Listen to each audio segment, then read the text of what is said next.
Hello বন্ধুরা, আজকে আমি নারকেল দিয়ে ডাটা দিয়ে কাঁঠালের বিচি দিয়ে রান্না করব। এটা আমরা খুব পছন্দ করি, আমাদের দেশে খুব এটা পছন্দ করে সবাই, রান্না করা হয় এই দিনে এই সময়। তা আমি তেল গরম করে প্রথমে তেল দিয়ে তারপর দিয়ে দিয়েছি পেঁয়াজ কুচি কড়াইতে। তারপরে পেঁয়াজটাকে আমি খুব ভালো করে কিছুক্ষণ নাড়াচাড়া করে ব্রাউন কালার করে নিব। তারপর দিয়ে দিচ্ছি আমি 1 চামচ রসুন বাটা। আমি একদম কম মশলা দিয়ে তরকারিটা রান্না করব, জাস্ট পেঁয়াজ রসুন দিয়ে আর মরিচ হলুদ।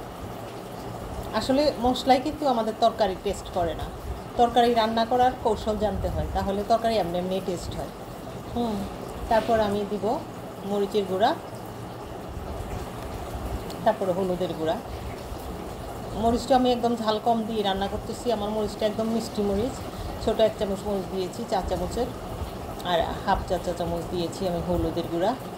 হলুদটাও আমাদের একদম অনেক কালার। তারপর আমি মশলাটাকে পানি দিয়ে খুব ভালো করে কষিয়ে নিব। তারপর আমি অ্যাড করব এখানে নারকেল। দেখুন আমার মশলাটা কষানো হয়ে গিয়েছে, এখন আমি নারকেল অ্যাড করব। আমি নারকেল কোরানো নারকেল ব্লেন্ড করে নিয়েছি, একটু বেশি করে পানি দিয়ে ব্লেন্ড করে নিয়ে বাস এখন ছেঁকে আমি রসটা দিয়ে দিব আর ছোবাটা ফেলে দিব।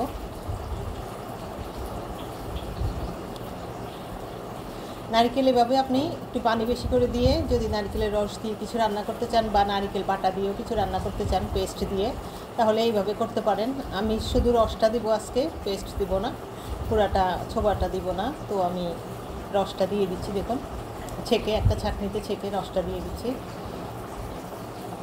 একদম নিরামিষ রান্না, শুধু নারকেল দিয়ে এটা। দেখুন এখন আমি এটাকে কষাবো, কষিয়ে একদম নারকেলের তেলটা উপরের দিকে উঠে আসবে কষাতে কষাতে।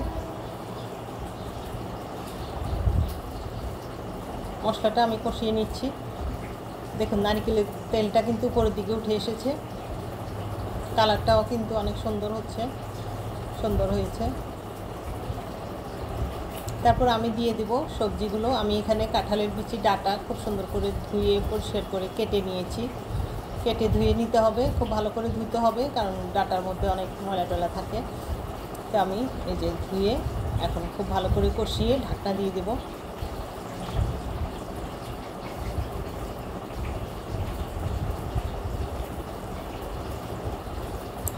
শাকটাকে কষিয়ে আমি মিডিয়াম আঁচে চুলায় ঢাকনা দিয়ে কিছুক্ষণ বসিয়ে রাখবো, তাহলে ডাটাগুলো কিন্তু সিদ্ধ হয়ে যাবে। ওই যে আমি ঢাকনা দিয়ে দিয়েছি, এখন আমি ঢাকনা তুলে দেখুন ডাটাগুলো নরম হয়ে গিয়েছে, দেখে বোঝা যাচ্ছে কাঁঠালের বিচি ডাটা নরম হয়ে গিয়েছে। এখন আমি ঝোল দিয়ে দিব, পরিমাণ মতো পানি দিয়ে আবার ঢাকনা দিয়ে দিব। এই যে আমি পানি দিয়ে দিচ্ছি।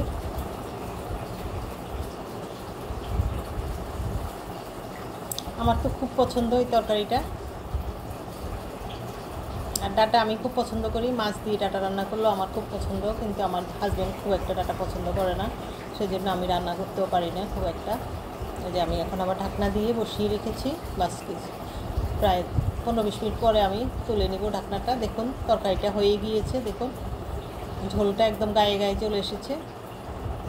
আর আমি রাখবো না, এখন আমি একটা ছোট পাতিলে ঢেলে নিয়েছি, বাস আমার রান্না শেষ। দেখুন তরকারিটা কেমন হয়েছে।